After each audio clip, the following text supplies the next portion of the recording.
think we have to go back to the fact that although fewer people smoke than they did, it is still, worldwide, it's as big a source of avoidable harm in the medical world as we have. And so it's a thing we can't be complacent about, and we have to do something. And this is an effective strategy, and I think it's part of our duty as healthcare professionals to highlight things that can reduce harm. And so it's a thing I think we should all put our shoulder to the wheel about. So we know that cigarettes, which contain nicotine, also contain many thousands of other harmful chemicals and components that cause ill health, cause cancer, and shorten people's lives. The nicotine within cigarettes is addictive, but it's not otherwise harmful to health. But it is the reason why people continue to smoke, because they are dependent on that nicotine. It's a physical addiction. So if we can replace that nicotine in a way that doesn't include all those other harmful chemicals that are in cigarettes, and we can do that through lots of different means, through patches, through fast-acting nicotine replacement therapy products of all different sorts, and through nicotine-containing vapes, then we immediately reduce the harm from smoking, because people are no longer taking in all those harmful chemicals from a traditional cigarette.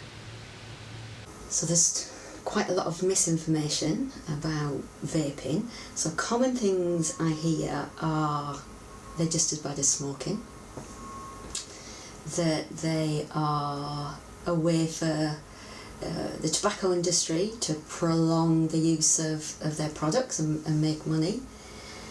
I still hear things about popcorn lung, which isn't related to vaping at all. I hear things about lung injuries, acute lung injuries, which again isn't related to nicotine vaping. There seem to be the main things, and also fires as well. That we can't really have them in hospital settings because there might be a risk of fires. All of which aren't actually true. I think what I see very frequently, and it's understandable because across the whole healthcare professional workforce, people have different interests, different skills, they're working in different areas, but we know that there's significant misunderstanding and perhaps a lack of understanding around where these fit in terms of supporting people to stop smoking or to reduce the harm from smoking. Actually, there is an equal amount of misunderstanding across society, people, and the patients that I look after. So the message is now really clear, and we've got national and international evidence to support this. We have NICE guidance, which tells us that nicotine-containing vapes should be offered to people who are tobacco dependent as part of a quit smoking offer. We have a very compelling OHID report that's recently been refreshed that tells us that these are 95% safer than continuing to smoke cigarettes. And we have a Cochrane review that's recently been published and shows us that nicotine-containing vapes are, in fact, one of the most effective means of people quitting. So we have an intervention which is 95% safer than smoking, which is highly effective at helping people quit or reduce the amount that they smoke.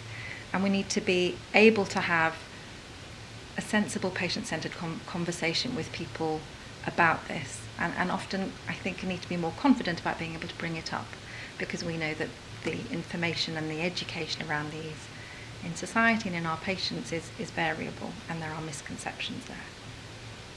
I used to run a stop smoking service, and we launched the first vape-friendly stop smoking service in 2014, and we did it without any knowledge of what this would mean, but we were astonished at how popular the idea was of switching from smoking to vaping. People were looking, as smokers do, they were looking for a magic wand, and for many of them this was it. And our success rates really rocketed once we introduced vaping to the armoury of tools that we've got for stopping smoking. Well, we've got a lot more evidence now than we had back in those days. Back in 2014, we've got the OHID review that was published in 2022. OHID used to be Public Health England. We've got the Cochrane review, and we've got NICE, and all confirm that there is strong evidence that a nicotine-containing vape will help people stop smoking. And the important thing is that they switch completely. Some people will use one and then the other and keep swapping backwards and forwards. All of my colleagues working with patients with service users are enormously busy. And it's easy for someone in a grey suit and a tie to go, look at the evidence, it's very clear. But make time to talk to your fellow professionals who are informed on this subject. Get that evidence in your head. And that will make your job, not just now, but in the future, more rewarding and easier, because you'll see fewer people coming through your doors with those devastating conditions that blighted the start of my career.